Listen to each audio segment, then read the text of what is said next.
Bonsoir à toutes et à tous. Effectivement, vous êtes nombreux à nous rejoindre ce soir. Je suis Sylvie Benzoni, la directrice de l'Institut Henri Poincaré. Et je suis heureuse de vous accueillir à cette conférence qui s'inscrit en lien avec un programme thématique qui a eu lieu à l'IHP, si on peut dire, en fait, en ligne, malheureusement, ces 6 dernières semaines sur les ondes gravitationnelles. Vous voyez derrière moi ce faux fond qui est l'espace du rez-de-chaussée de l'Institut actuellement vide. Et donc, je vous remercie de nous rejoindre ce soir pour cette conférence organisée par Adrien Rossi, qui est chargé de médiation scientifique, et Noël Krajman, qui est stagiaire, tous les deux à la Maison Poincaré, qui est le service, le département de l'Institut en charge de tout ce qui est diffusion scientifique et qui ouvrira un espace d'exposition au public en 2022 dans un tout nouveau bâtiment, le bâtiment Perrin. Donc, le sujet de la conférence ce soir est directement lié au programme et je voulais dire qu'il est aussi quelque part lié à l'histoire de l'Institut puisque, comme vous le savez, certainement, si vous êtes intéressé par le sujet, les ondes gravitationnelles avaient été prédites par Einstein, qui fut l'un des tout premiers invités, un premier visiteur étranger de l'Institut lors de sa création à la fin des années 20. Et je vous signale au passage que l'Institut a produit à l'occasion du centenaire de la théorie de la relativité générale un film documentaire, donc en 2015, qui est disponible sur demande. Voilà, donc je remercie énormément notre orateur de ce soir, Matteo Barsoulia, qui est directeur de recherche au CNRS, au laboratoire astroparticules et cosmologie à l'Université de Paris, qui nous fait le plaisir de nous donner cette conférence ce soir et j'espère de nous faire connaître un petit peu plus ce que sont les ondes gravitationnelles et à quoi elles sont utilisées en astronomie, astrophysique aujourd'hui. Voilà, je lui laisse la parole peut-être à nouveau à Noël, s'il y a encore des annonces. Et je vous souhaite une bonne soirée. Merci. Bonsoir à tous et à toutes. Nous sommes ravis de vous accueillir à la conférence intitulée « L'astronomie des ondes gravitationnelles ». Adrien Rossi et moi-même, Noël Krajman, seront les animateurs de cette conférence. Donc, comme je vous l'ai demandé tout au début, afin de garantir un moment agréable pour chacun, nous vous demandons de garder votre micro et votre caméra coupés tout le long de la conférence. En revanche, nous vous invitons fortement à intervenir via le chat qui se trouve à droite de votre écran ou en bas de l'écran avec la petite bulle « Converser ». Vous pourrez y poser toutes vos questions et nous, les animateurs, nous occuperons de les transmettre aux conférenciers durant le temps d'échange qui a lieu à la fin de la séance. Via le chat, vous pouvez aussi partager vos réactions et vos remarques et nous vous invitons à le faire, bien évidemment. Si vous rencontrez certains problèmes, vous pouvez également nous écrire via le chat et nous tenterons d'y remédier, même si nous ne sommes pas des magiciens. Donc, merci d'être là durant cette conférence et nous vous souhaitons donc un agréable moment et une très bonne conférence. Je vous donne maintenant la parole, Monsieur Matteo Barsoulia. Bonsoir et merci pour cette invitation. Comme on s'était dit, je suis chercheur au laboratoire astroparticules et cosmologie et je suis actuellement responsable projet Virgo pour la France. Et depuis 20 ans, je travaille dans le domaine des ondes gravitationnelles et plus en particulier sur le développement des détecteurs d'ondes gravitationnelles comme le détecteur Virgo. Donc, je vais partager mon écran. Est-ce que vous voyez l'écran? Vous pouvez me confirmer que oui. Oui, très bien. Oui, c'est très bien. Oui. Voilà, donc je voudrais vous raconter l'aventure dès la première détection des ondes gravitationnelles, des premières détections des ondes gravitationnelles.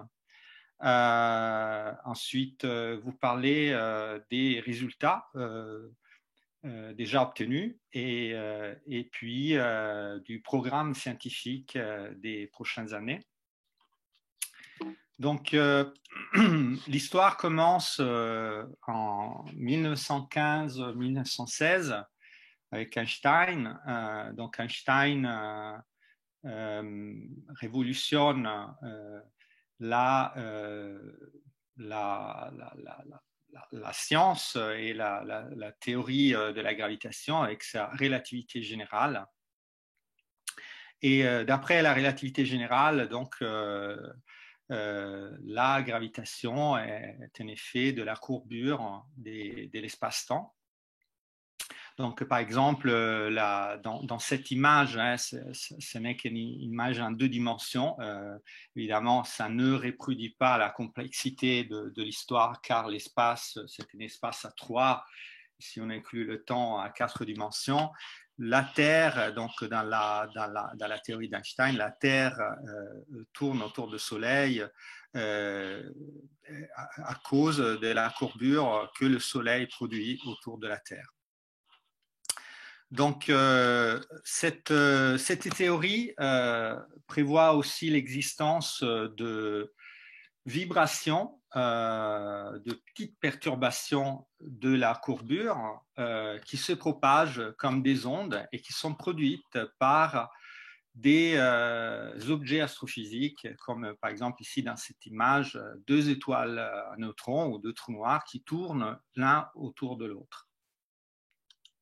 Donc, les ondes gravitationnelles sont des perturbations de la courbure de l'espace-temps, se propageant comme des ondes à la vitesse de la lumière et qui ont des propriétés qui rassemblent un peu aux ondes électromagnétiques. Par exemple, les ondes de polarisation transverse. Donc, les ondes gravitationnelles modifient l'espace-temps dans un plan qui est perpendiculaire à la direction de propagation des ondes. Elles sont produites par l'accélération des masses, mais il faut que ces masses aient une distribution asymétrique. Techniquement, on parle d'un moment quadrupolaire. Une masse sphérique qui tourne sur elle-même ne produit pas d'ondes gravitationnelles. Et l'effet du passage des ondes gravitationnelles, c'est un changement de la distance entre des masses libres. Alors, les masses libres, c'est comme ces oranges dans la station spatiale internationale qui fluctue. Et donc, si on mesure la distance entre les oranges, le passage de ondes gravitationnelles modifie la distance entre les oranges, qui sont des masses libres, en chute libre, donc assujetties seulement à la gravitation. Alors, pourquoi les ondes gravitationnelles ont été prédites en 1916 et détectées pour la première fois en 2015, donc après un siècle? La raison, c'est que si nous considérons une source réaliste d'ondes gravitationnelles à une distance réaliste, l'amplitude des ondes gravitationnelles est extrêmement faible. Les ondes gravitationnelles produisent un étirement de l'espace. Cet étirement de l'espace, on l'appelle H ici, est pour cette source réaliste, à cette distance réaliste, de l'ordre de 10-21, c'est-à-dire de 1 millième, 2 milliardième, 2 milliardième. C'est-à-dire qu'il faut mesurer une variation de 1 milliardième, 2 milliardième de mètre sur quelques kilomètres, ce qui équivaut, par exemple, à mesurer une variation égale à la taille d'un atome sur la distance entre la Terre et le Soleil. Donc, c'est une mesure extrêmement précise. C'est la raison, c'est une des raisons, mais c'est la principale raison pour laquelle ça a pris tellement longtemps pour mesurer, pour détecter les ondes gravitationnelles. Donc, la prédiction d'Einstein date de 1916. Les premières tentatives de mesurer les ondes gravitationnelles datent de 1960. C'est un physicien américain qui s'appelle Joseph Webb qui construit le premier détecteur d'ondes gravitationnelles. Il s'agit d'un cylindre d'aluminium qui est doté de capteurs piézoélectriques. Donc, l'idée, c'est que quand l'onde passe, fait vibrer le cylindre et la vibration du cylindre est mesurée grâce aux capteurs piézoélectriques. Ces types de détecteurs se développent, sont améliorés, mais en même temps, on se rend compte qu'ils ont des limitations. En parallèle, il y a une autre technique qui est proposée, c'est une technique qui utilise la lumière. L'idée qui est montrée dans cette animation, c'est qu'on a un faisceau laser qui est divisé en deux parties.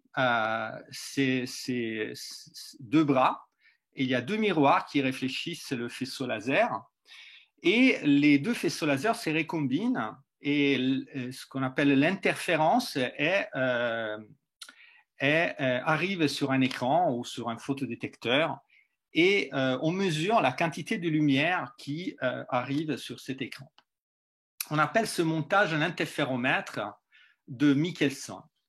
Et donc, quand il y a une onde gravitationnelle qui passe, elle étire l'espace-temps et elle le fait de façon asymétrique. C'est-à-dire qu'il y a un bras qui devient plus long et l'autre bras qui devient plus court de cette fraction milliardième de mètre sur quelques kilomètres. Donc, une façon très petite, mais l'effet est là.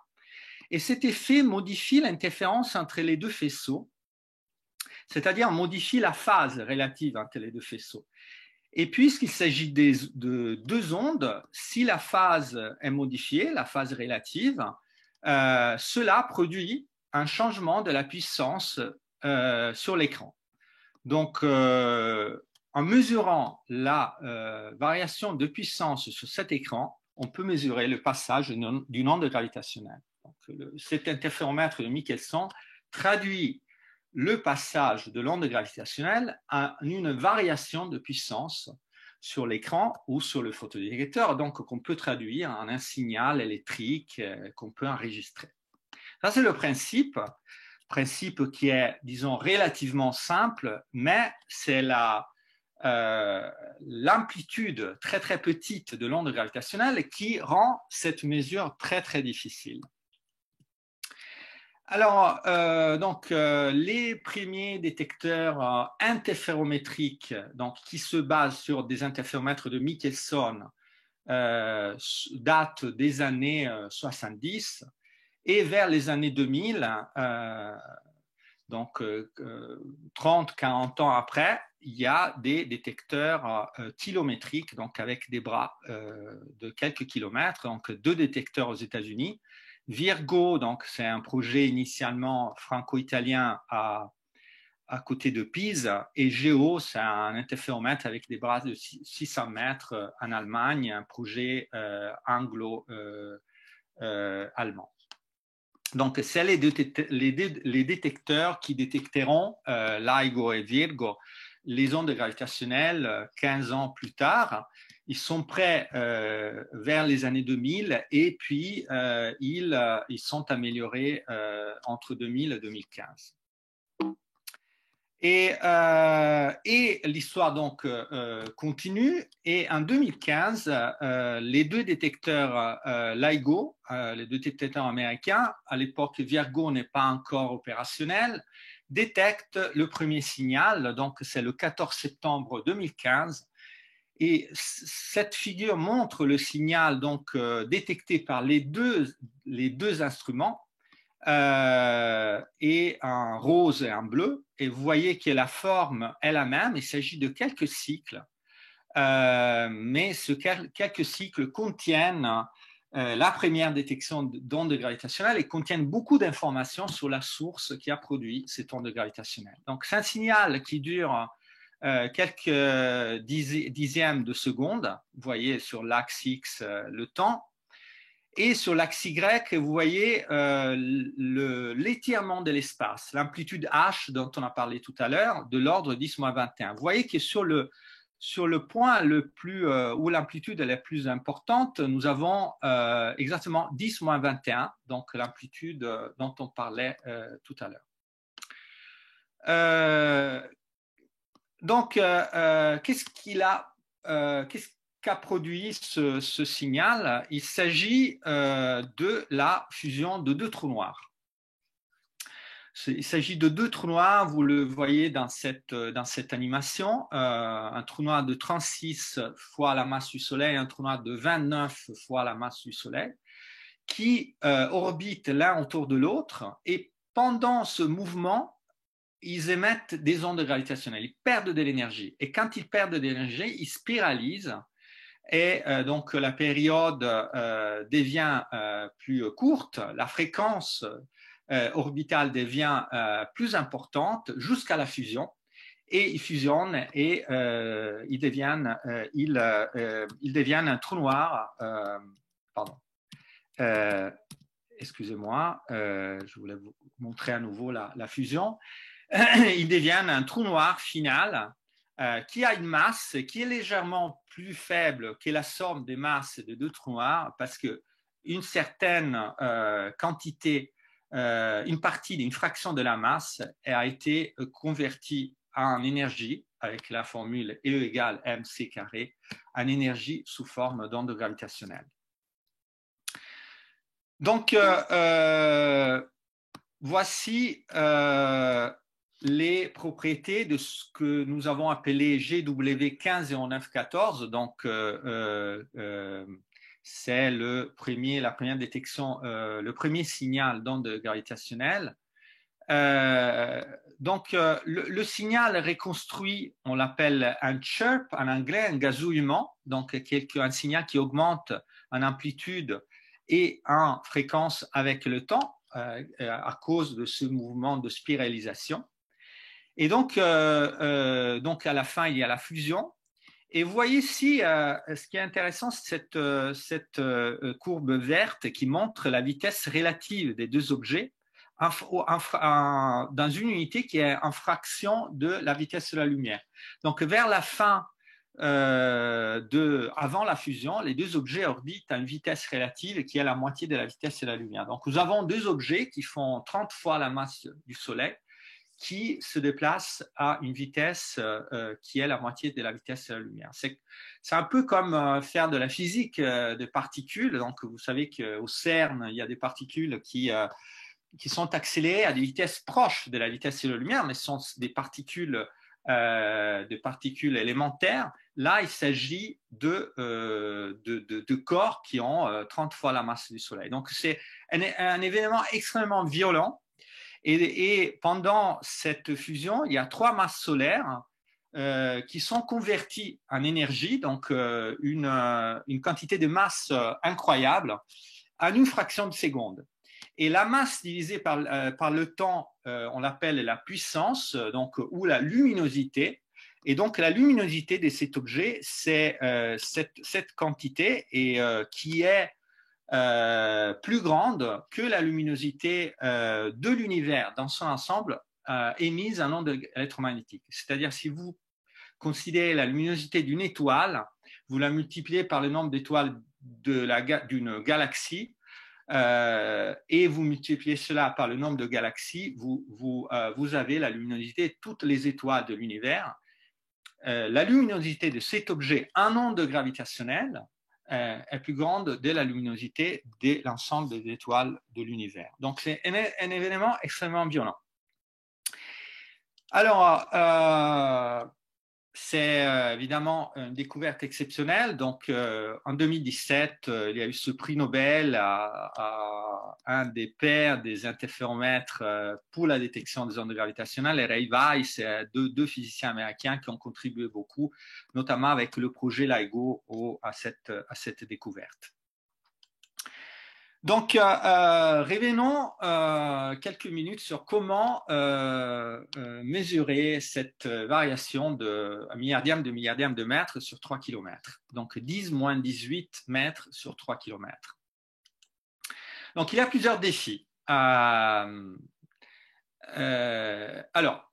ici, j'ai noté quelques des défis que nous avons. Il y en a énormément. Mais alors, le premier défi, c'est le bruit sismique. Donc, la Terre vibre.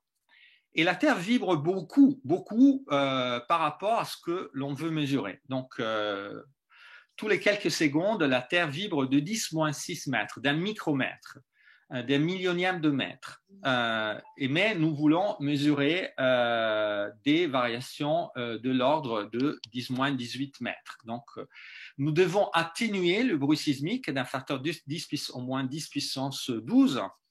Et nous verrons dans quelques minutes comment nous le faisons d'un Virgo. La longueur d'onde de la lumière est aussi de l'ordre de 10 puissance moins 6 mètres.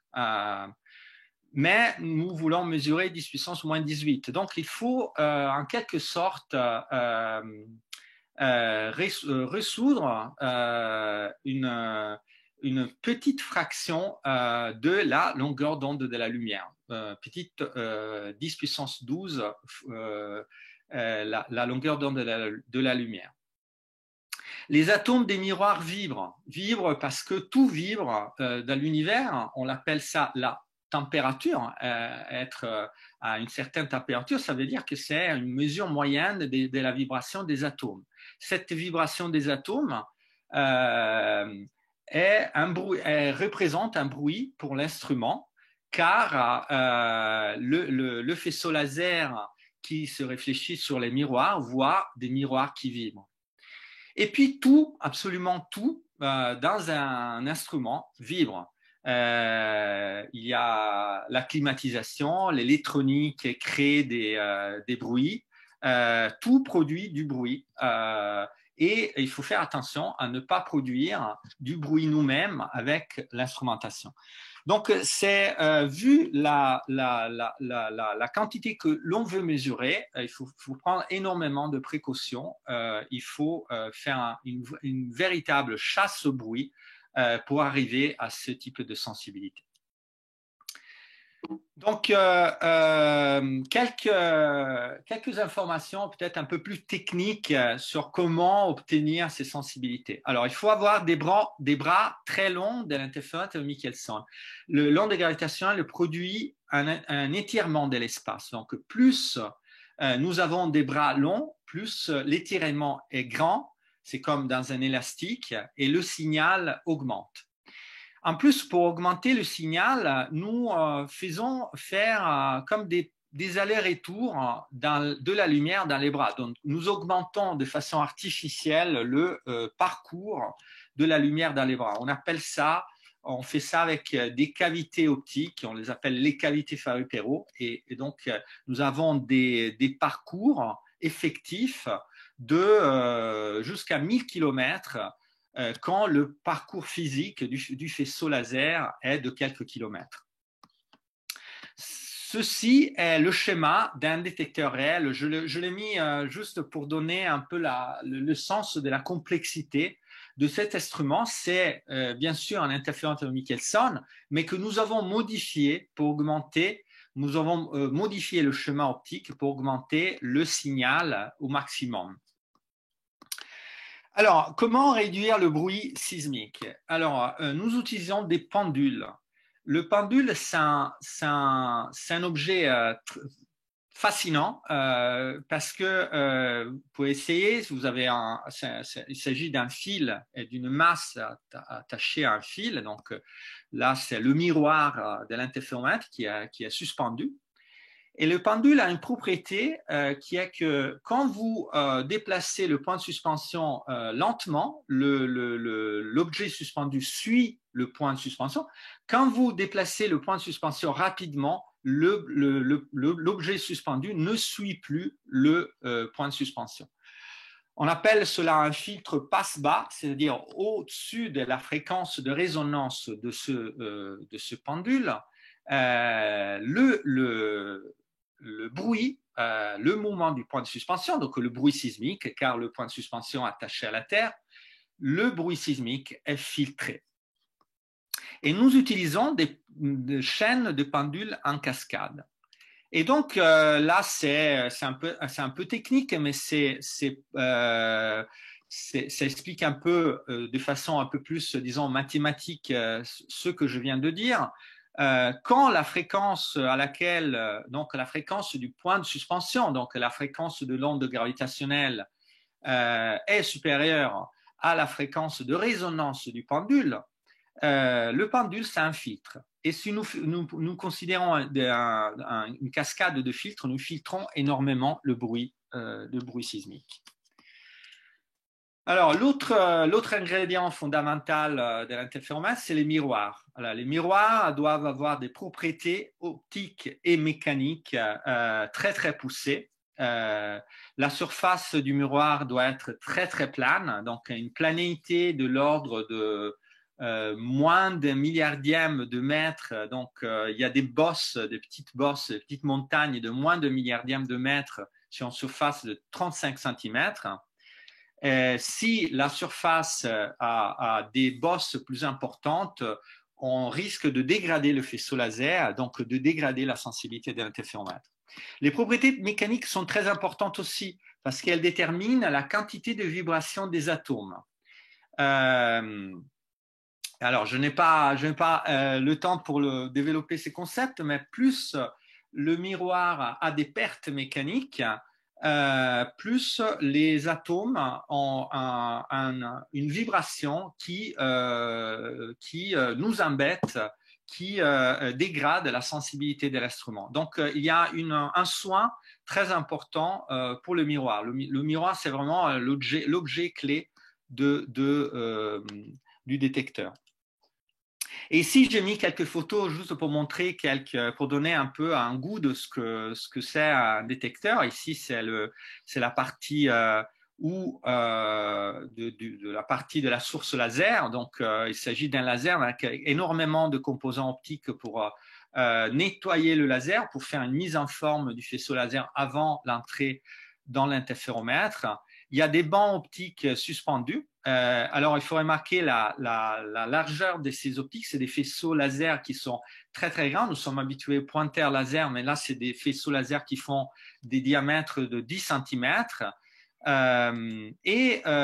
Tous ces composants sont sous vide. Là, c'est une petite chambre à vide. Là, il y a quelqu'un qui fait des manipulations, mais ensuite, on ferme la chambre à vide. Et si vous remarquez en haut, c'est une suspension sismique. Donc, il y a des chaînes des pendules qui vont suspendre ce banc optique. Donc, c'est des composants optiques suspendus et sous vide. Et les faisceaux laser se propagent dans des tubes à vide. Donc, c'est un gros volume de vide, 6000, 7000 mètres cubes de vide. Il y a ici les suspensions sismiques et ici, c'est les deux bras de 3 km. Donc, revenons aux détections des ondes gravitationnelles. Donc, nous avons parlé de la première détection, donc le 14 septembre 2015, c'était 2 interféromètres, les 2 LAGO aux États-Unis, donc un sur la côte ouest, un sur la côte est.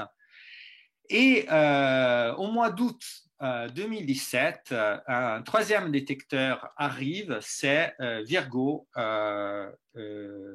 C'est Virgo. Donc Virgo est situé à côté de Pise et a été construit par une collaboration scientifique, donc à l'origine formée par la France et l'Italie, ensuite par les Pays-Bas et par d'autres pays européens.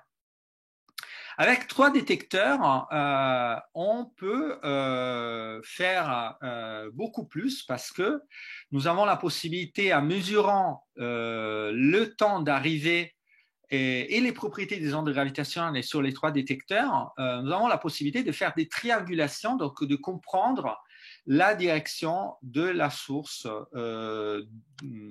d'ondes gravitationnelles avec une meilleure précision.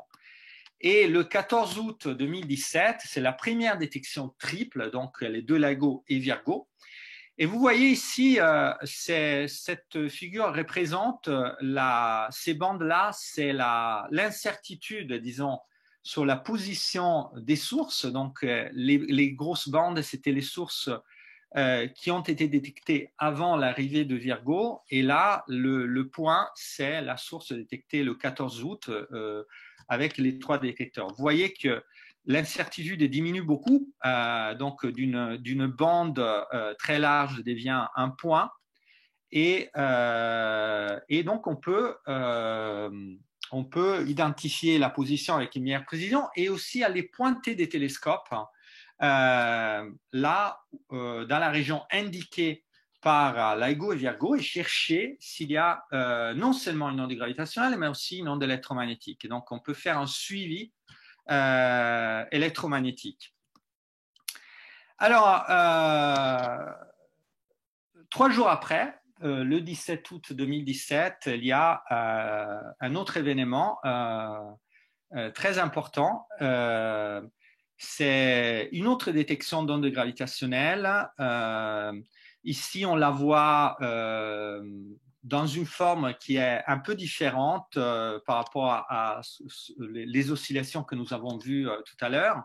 On appelle ça un spectrogramme. C'est comme une partition de musique, c'est-à-dire qu'ici, il y a le temps et sur l'axe Y, il y a la hauteur des notes, donc la hauteur du son.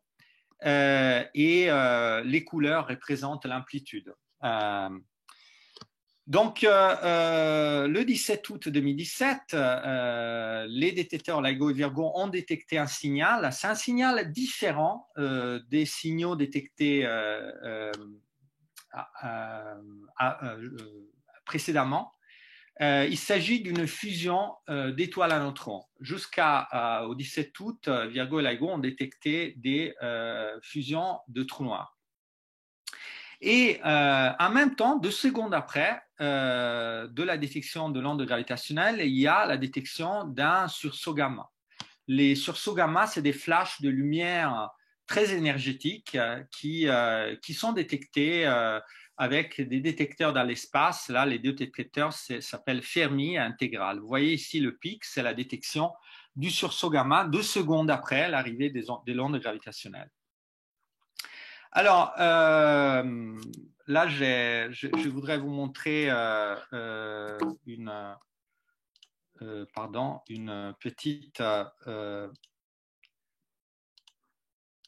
petite animation de montrer.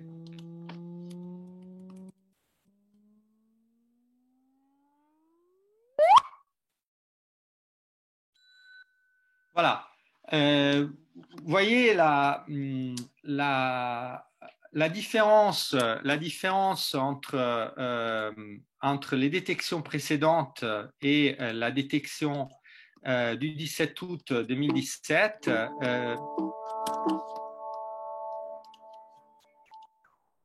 Excusez-moi. Hein. La détection la différence entre la détection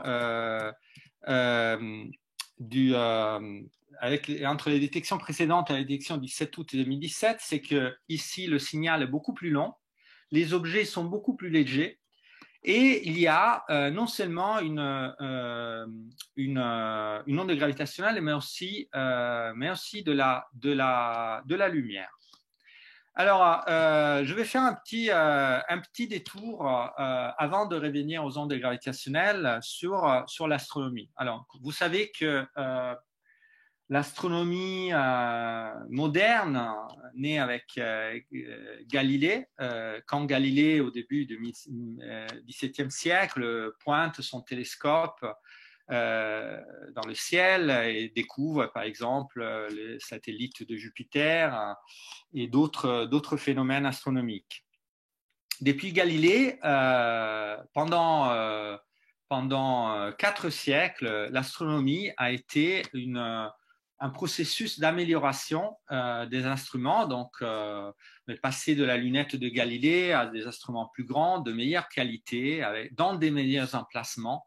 Et puis finalement, en regardant plusieurs longueurs d'onde, non seulement l'optique, mais aussi toutes les longueurs d'onde, toutes les fréquences du spectre électromagnétique. Donc, nous sommes passés à la lunette de Galilée à des emplacements dans des déserts. et aussi dans l'espace. Donc, vous voyez ici une photo de Hubble Space Telescope. Et il y a aujourd'hui... Pardon, excusez-moi, Matteo, on ne voit plus enfin, je crois qu'on ne voit plus le partage d'écran de votre diapo. Donc, je pense qu'il faut peut-être le remettre. Ah, excusez-moi. C'est bon. Merci beaucoup. Voilà, donc je montrais, je parlais de la lunette de Galilée, donc de la lunette de Galilée aux instruments plus grands, meilleure qualité, meilleurs emplacements et avec plusieurs longueurs d'onde, des instruments dans des déserts et aussi dans l'espace. Et dans des longueurs d'onde différentes, par exemple des radiotélescopes que vous voyez ici, et des instruments dans l'espace qui détectent de rayons X ou gamma. Alors, on pourrait comparer l'astronomie jusqu'aux ondes gravitationnelles comme regarder et l'astronomie des ondes gravitationnelles comme écouter. Donc, juste entre 1610 et 2015, il y a eu l'astronomie a utilisé la lumière. Ensuite, entre 2015 et 2017, nous avons écouté, c'est évidemment une image. Et avec le 17 août 2017, pour la première fois, nous avons la détection jointe des ondes gravitationnelles et de lumière. Donc, nous regardons et nous écoutons. Et alors, LIGO et Virgo donnent la position de la source dans le ciel de cette fusion d'étoiles à neutrons. Et il y a une soixantaine de télescopes qui vont se pointer dans cette direction dans le ciel, du ciel, et ils découvrent non seulement qu'il y a un sursaut gamma, mais un transitoire optique qui au début est bleu et qui vire en quelques jours au rouge. Et là, vous voyez l'image de ce transitoire optique dans la banlieue de cette galaxie. Ici, vous voyez tous les petits points représentent tous les télescopes qui ont observé cet événement, donc GW17, 08, 17. Et ils ont fait des observations sur tout le spectre électromagnétique. Et ces observations combinées de lumière et d'ondes gravitationnelles ont produit plusieurs résultats. La lumière, les ondes gravitationnelles donnent en effet des informations différentes sur le même phénomène. Les ondes gravitationnelles donnent très précisément les masses, la position du système, la lumière donne des informations sur les phénomènes qui se produisent juste après la fusion et d'autres processus. Donc, par exemple, l'observation multimessager, donc avec plusieurs messagers cosmiques des GW17, 08, 17, a mis en évidence un lien entre des sursauts gamma courts, moins une fraction de sursauts gamma courts et les fusions d'étoiles à neutrons. Et aussi en regardant la lumière émise après cette fusion par l'ensemble de ces télescopes électromagnétiques, il y a eu une mise en évidence du lien entre les fusions d'étoiles à neutrons et l'origine des éléments lourds comme l'or. Donc ça, c'est juste des exemples des résultats qui ont été produits grâce à l'observation multimessager de cet événement le 17 août 2017. Donc, un petit bilan 5 ans après des observations des ondes gravitationnelles. Donc, aujourd'hui, nous avons détecté 50 sources dans 3 campagnes d'observation entre 2015 et 2020. Et il y a eu plusieurs résultats sur de la physique fondamentale, donc test de la relativité générale, astrophysique, cosmologie, étude de la matière nucléaire. Donc, je vais dire quelques mots pour chacune de ces parties. Donc, sur la relativité générale, donc, nous avons pu effectuer la première détection d'une onde gravitationnelle, donc vérifier une prédiction centrale de la théorie, donc la gravité se propage comme une onde. Nous avons pu vérifier que les ondes gravitationnelles se propagent à la même vitesse que la lumière, et cette mesure a été faite grâce à la détection conjointe du sursaut gamma et de l'onde gravitationnelle, donc il y a 2 secondes d'écart sur un voyage qui dure plus de 100 millions d'années. Et donc, les deux messagers, l'onde gravitationnelle et la lumière, se propagent à la même vitesse avec une précision de un millionième de milliardième. Et toutes les propriétés, on a pu tester toutes les propriétés des ondes gravitationnelles et montrer qu'ils sont en accord jusqu'à présent avec la relativité générale. Donc, la polarisation des ondes, la propagation des ondes, la génération des ondes, la forme des ondes. Donc, la relativité générale a passé pour l'instant tous les tests. Pour ce qui concerne l'astrophysique, nous avons pu observer les premières observations de fusion de 2 étoiles à neutrons. Nous en avons observé 2 pour l'instant. Une avec la lumière, nous avons observé que l'onde gravitationnelle. Nous avons pu observer les premières fusions de 2 trous noirs et nous avons mis en évidence une nouvelle population de trous noirs. Vous la voyez ici, donc sur l'axe Y, il y a la masse des objets en unité de masse solaire. Et en violet, c'est les systèmes, c'est les trous noirs détectés avec les ondes électromagnétiques. Vous voyez ici que les systèmes détectés avec les ondes gravitationnelles ont une masse plus importante.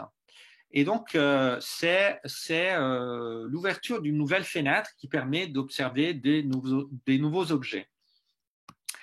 Parmi ces nouveaux objets, nous avons récemment observé un trou noir de masse intermédiaire. Donc, on appelle un trou noir de masse intermédiaire un trou noir d'une masse supérieure à 100 fois la masse du Soleil. Donc, c'est un objet qui, la détection de cet objet élargit la zoologie des objets qu'on a détectés avec Virgo et LIGO, et c'est très important pour comparer les objets mesurés avec les modèles astrophysiques. Et nous commençons à faire des statistiques sur les objets. Donc, avec 50 sources, on peut commencer à non seulement regarder les objets isolés, mais à regarder les propriétés des ensembles des objets. Par exemple, ici, vous voyez dans cette figure la masse du premier trou noir, la masse du deuxième trou noir. On commence à faire des courbes, on commence à faire des statistiques sur la distribution des masses de trous noirs en cherchant, en voyant s'il y a des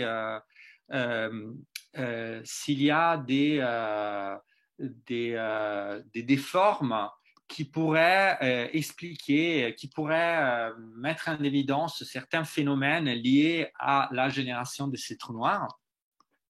Et donc, on commence à faire un peu comme le diagramme Asher pour les étoiles, donc à regarder des propriétés statistiques sur des ensembles d'objets et non seulement à regarder des objets isolés. Ensuite, après 5 ans, on peut dire d'avoir commencé à faire une cosmologie alternative à la cosmologie qu'on fait avec les ondes électromagnétiques. Donc, faire une cosmologie, ça veut dire mesurer les paramètres de l'univers dans son ensemble. Par exemple, le taux d'expansion de l'univers. Le taux d'expansion de l'univers aujourd'hui, ça s'appelle la constante de Hubble. Donc, nous mesurons la constante de Hubble avec les ondes gravitationnelles. Ça veut dire pouvoir mesurer des distances entre des objets astrophysiques Et nous avons fait une première mesure de la constante de Hubble. Vous la voyez ici. Ici, c'est cette mesure, c'est un peu technique, mais c'est une probabilité d'avoir la constante de Hubble. Et donc, nous avons cette courbe qui montre que voilà, la constante de Hubble pourrait en gros, d'après notre mesure, être entre ces deux valeurs. Donc, c'est une mesure qui est encore beaucoup moins précise que des mesures qu'on fait avec les ondes électromagnétiques. Et donc, vous les voyez ici en vert et en orange. Mais c'est une mesure différente qui pourrait donner dans le futur, quand on augmentera la précision de cette mesure, des informations importantes sur l'expansion de l'univers. Et pour finir ce petit bilan, après 5 ans, la matière nucléaire. Alors, je voudrais vous montrer une autre petite vidéo.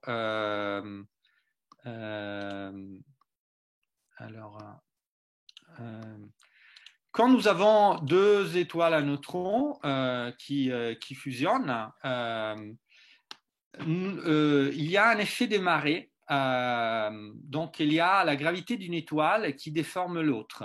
Hein. Là, pendant les dernières orbites, vous voyez, les étoiles sont déformées. Et cette déformation, cet effet de marée, modifie la forme des ondes gravitationnelles. Ça veut dire que si nous avons la possibilité si nous sommes assez précis pour détecter cette petite déformation de la forme de l'onde gravitationnelle, nous pouvons comprendre quelle est la déformation de l'étoile à neutrons. Et donc, nous pouvons comprendre la structure de l'étoile à neutrons. Donc ici, là aussi, c'est un peu technique, mais dans cette figure, on montre la forme, disons que cette figure représente quelle est la forme de l'onde gravitationnelle pour deux structures différentes de la matière nucléaire dans les étoiles à neutrons. Et vous voyez que la forme de l'onde gravitationnelle est légèrement différente. Et donc, c'est quelque chose que nous avons commencé à faire avec des résultats préliminaires, mais c'est quelque chose que pourrait devenir, que nous pourrons faire dans les prochaines années avec beaucoup plus de précision, donc comprendre l'intérieur des étoiles à neutrons avec les ondes gravitationnelles. Voilà, je vais terminer donc cette conférence avec quelques mots sur le futur. Donc, nous avons effectué 3 campagnes d'observation et les détecteurs LIGO, Virgo et ensuite des nouveaux détecteurs Kagra au Japon et un 3e LIGO en Inde effectueront des campagnes de mesure. La prochaine, c'est la moitié de 2022, donc à peu près dans un an. Et une 5e vers 2025. Alors, les petits numéros que vous voyez ici, c'est en gros la distance à laquelle on peut observer des fusions d'étoiles à neutrons. Donc, la chose à retenir, c'est que cette distance augmente et va augmenter encore. Et à chaque fois qu'on augmente la distance, on augmente le nombre des objets que l'on détecte, et le nombre augmente plus ou moins comme le cube de la distance. Et donc, nous avons observé beaucoup plus d'événements. Donc, nous avons une 50aine d'événements détectés, des candidats à analyser. Et dans les prochaines années, nous allons détecter des centaines, voire avec au 5, peut-être milliers d'événements. Et donc, nous pourrons faire beaucoup plus des statistiques beaucoup plus précises et faire des plus poussées et probablement voir aussi des nouveaux objets. Donc, il y aura un réseau mondial de détecteurs d'ondes gravitationnelles, les 2 LIGO, Virgo, Kagra au Japon et LIGO India. donc Kagra à l'horizon 2022 et Lago India à l'horizon 2025. À l'horizon 2035, nous sommes en train de travailler un projet dit de troisième génération, donc un détecteur beaucoup plus ambitieux qui devra avoir une sensibilité beaucoup plus importante que Virgo et Lago, donc un ordre de grandeur plus importante. C'est un détecteur souterrain, c'est un projet à laquelle on travaille en ce moment, et détecteur souterrain avec des bras de 10 km. Et voilà, nous espérons que ce détecteur sera financé dans les prochaines années. Et ces détecteurs en Einstein Telescope et son homologue aux États-Unis qui s'appelle Cosmic Explorer pourront observer des centaines de milliers d'objets par an. Donc, une fusion de trous noirs toutes les quelques minutes et à des distances très très importantes. Donc, ils pourront observer une grande fraction des fusions de trous noirs dans l'univers à des distances très importantes. Alors, en cosmologie, on donne la distance en termes de ce qu'on appelle le décalage vers le rouge, le redshift, et ces détecteurs pourront détecter des événements à des distances qui sont comparables, voire au-delà de la distance à laquelle les premières étoiles se sont formées. Vous savez que quand on observe loin dans l'univers, on observe dans le passé. Donc, ces détecteurs pourront observer des objets loin, ce qui veut dire pourront observer aussi, pourront faire de la cartographie des trous noirs dans l'univers et de la archéologie des trous noirs dans l'univers. Alors ensuite, il y a un détecteur, il y aura un détecteur dans l'espace qui est dans la feuille de route de l'ESA et qui s'appelle LISA. Il s'agit d'une constellation de détecteurs donc dans l'espace, avec un principe qui rassemble à un détecteur interférométrique. Et ces détecteurs pourront voir des objets qui sont des fusions de trous noirs, mais des fusions de trous noirs supermassifs, comme les fusions de trous noirs qui sont dans les centres des galaxies. Et vous vous souvenez sans doute de l'image du premier trou noir dans M87, c'était un trou noir supermassif. Donc, LISA pourra regarder des ondes gravitationnelles des objets différents et des ondes gravitationnelles de fréquences très différentes, des fréquences de millihertz comparées aux fréquences de centaines de hertz détectées par Virgo et LIGO. Donc, on pourra en quelque sorte faire ce qui se passait un peu dans l'astronomie avec la lumière, avec les ondes électromagnétiques. Donc, au début, c'était le visible. Et ensuite, on a regardé le ciel avec toutes les longueurs d'onde. Là aussi, on pourra faire du multilongueur d'onde, mais avec les ondes gravitationnelles. Et donc, à l'horizon 2035, on pourra faire de la science avec LISA et on espère avec Einstein Telescope ensemble. Et continuer à tester les propriétés des trous noirs, la formation des trous noirs, la nature de la gravité, de mieux en mieux, de plus en plus. On pourra faire des tests sur l'expansion de l'univers et essayer aussi d'étudier l'énergie noire. On espère de pouvoir étudier l'univers primordial avec les ondes de gravitation et des fonds cosmologique d'ondes gravitationnelles, détecter un signal de supernova, donc l'effondrement gravitationnel d'une étoile, on espère avec tous les messagers ensemble, neutrinos, ondes gravitationnelles et lumière, et bien sûr la nature de la matière nucléaire des étoiles à neutrons, vous avez vu, grâce aux petites déformations des ondes gravitationnelles lors de la fusion.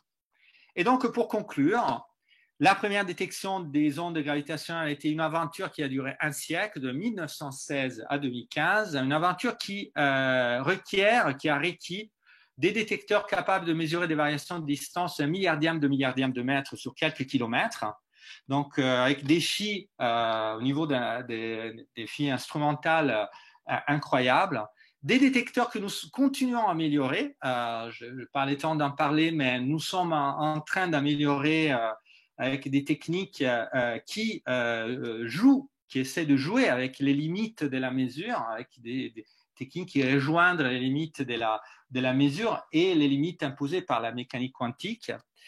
Et en 5 ans, les ondes gravitationnelles ont déjà permis d'effectuer des tests puissants de la relativité générale et alternatifs de la relativité générale, de découvrir de nouveaux objets astrophysiques, de mesurer de façon différente l'espace de l'univers, de découvrir des liens entre certains phénomènes astrophysiques comme la fusion d'étoiles à neutrons et la production d'éléments chimiques lourds ou les sursauts gamma.